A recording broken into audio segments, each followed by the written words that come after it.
Ruslan Goaşo davası. Karar kesinleşti. Adaletsizlik meşrulaştı.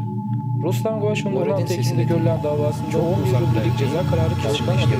Sağlık sorunları olacağı düşünüyor. Rusya Federasyonu Başkanlığı'na mücadeleye devam edecek. Onursal Lagaluga başlıyor. 1. Adiye bölgesini 12 bölgeye ayırıyoruz. 2. 12 kişilik yönetim kurulu oluşturuyoruz. 3. Vergi verme, zorunlu vergi verme yükümlülüğü getiriyoruz. 4. Her 100 aile 5 atlı asker gönderecektir. 5. Meclisin çalışacağı idari dini konuk evleri inşa ediyoruz. 13 Haziran 1862'de yok edilen Büyük Özgürlük Kongresi kararları bunlardı. Çerkezler iç dinamiğini yakalıyor ve mücadele ediyorlardı zalimin zulmüne karşı. Aynı disiplin bugün 8. olağan Kaffet Kongresi'nde de devam ediyor.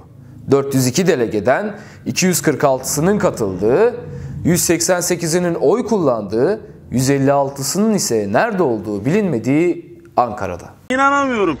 Hal böyle olunca kongre sonrası Kaffet Yönetim Kurulu acilen toplanıp jet hızında bir karar aldı ve kayıp delegelerin peşine düştü. Bunun için de dünyaca ünlü dedektif Sherlock Holmes ile iletişime geçti. Sherlock Holmes zihninde, kendi zihin sarayında yaptığı ilk yolculuktan sonra bulgulara ulaştı. Ve sanırım Bay Holmes bir takım izler buldu. Bismillah. Selamünaleyküm Sipoş. Dene. Demo. Mes. Ses. Uli peşir jibam. Rusya Federasyonu, Rusya Benim Tarihim adlı bir proje kapsamında kendi tarihine ait bazı önemli dönemleri hatırlatmak amacıyla bir proje gerçekleştiriyor. Bu projenin bir kolu da Moskova metrosuna asılan bazı önemli isimler ve o isimlerin kendi dönemlerine ait mottoları.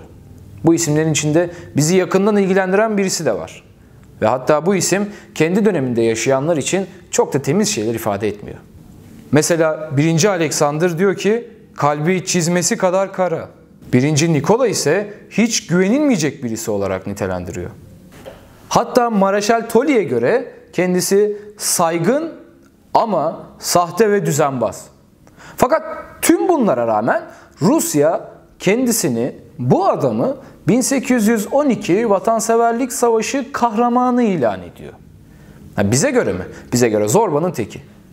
Çünkü 1818'de Çeçenya'da, 1822'de Kabardey'de, 1824'te ise Abhazlar üzerinde vahşetler yaşatmış bir vahşi. Bu vahşinin adı Alexey Yermelov ve hatta zamanın sloganı ile söyleyecek olursak Boyun eğ Kafkasya, Yermelov geliyor. Sovyet tarihçilerine göre 18. yüzyıl sonlarında Kabardey'de adiye nüfusu 300 bin kadardı. 1830 yılında bu nüfus 30 bine düşmüştü.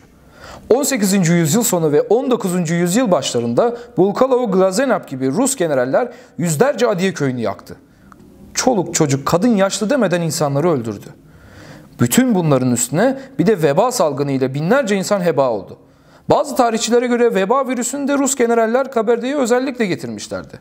Bu kadar zorluğa rağmen Kabardey o zamanlar bağımsızlığını korumayı başarabilmişti. Ancak daha sonra Kabardey'in sonunu hazırlayan General Yermolov olmuştur. 1822'de ordusunu iki taraftan Kabardey'e getirerek 80 köy yakmış, mülklerini de yağmalamıştır. Kabardey bağımsızlığını da kaybetmiştir. Adiyeler 1864 yılının sonuna kadar durmaksızın Rus ordusuna karşı savaştılar. Bunlar soykırım tanımlamasına girer herhalde, değil mi?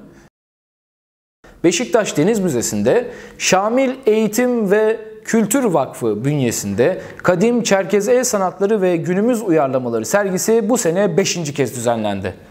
Sergideki takılar vakıf bünyesinde bulunan Adiyuf El Sanatları Atölyesi'nin ürünleri. Aynı zamanda Bengün ve Cengiz Gül'ün yıllardır bir araya getirdiği Çerkez eşyaları da gelen ziyaretçilerin beğenisine sunuldu. Şimdi bu sergiden görüntüleri Lilas Besleney'in kadrajından sizlere sunuyor ve bu görüntülerle sizi baş başa bırakıyoruz.